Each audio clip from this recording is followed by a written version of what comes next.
Ламікон обирай, скажи грибку прощавай.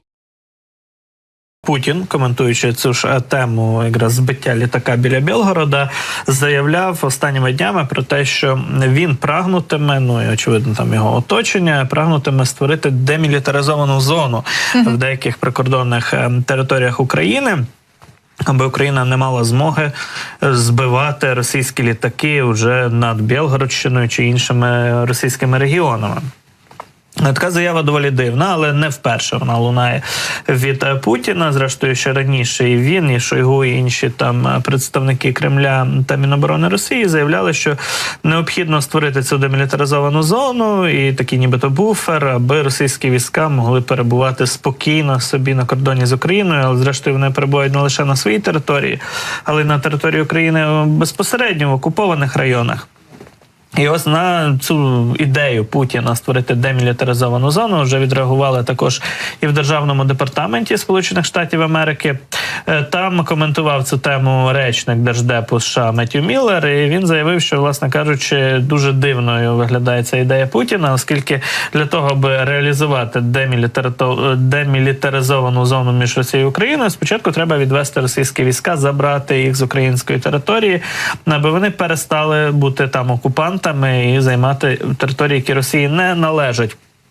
Речник Держдепу США наголосив на тому, що доволі важко мати демілітаризовану зону, коли російські війська перебувають за українським кордоном, і він нагадав, що Путін неодноразово давав зрозуміти, що своєї мети знищення України, завоювання України Путін не змінював насправді. Тому ці всі заяви про якісь буферні зони, вони є абсолютно безпідставними, оскільки стратегія Росії не змінилася. Я думаю, каже Меттью Міллер, що якщо Росія справді зацікавлена у демілітаризованій зоні, могла б розпочати з демілітаризації тих частин України, де зараз перебувають російські війська. Ну і бачимо, що ця зона наразі і близько не існує і не працює, якщо почитаємо сьогоднішні новини із Білгородської області.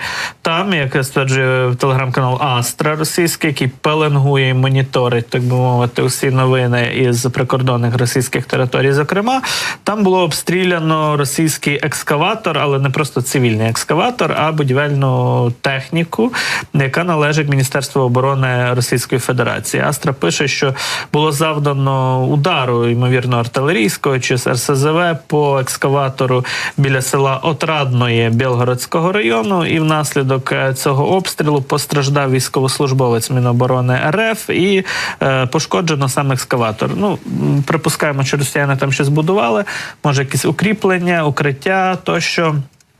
Посилювали лінію Суровікіна, чи як вони її там називають, засічну черту. І, власне, під час цих будівельних робіт і було завдано удару, знищено російську техніку і поранено цього російського окупанта. Отож, обстріли на прикордонних територіях тривають. Росіяни ж, нагадаю, з Білгородської саме області регулярно обстрілюють Харківщину різноманітними ракетами, в першу чергу балістичними, С-300 та Іскандерами. Ну, насправді, дійсно, знову ж таки, про якісь плани Росії, про можливий наступ і про те, чого очікувати росіян. Дуже багато інформації за останній тиждень, тому що виходять такі топові інтерв'ю. І от, зокрема, наприклад, було лише 2 інтерв'ю за останні 5 днів від нашого очільника розвідки Кирила Буданова. Зокрема, це було для видання The Telegraph і для CNN.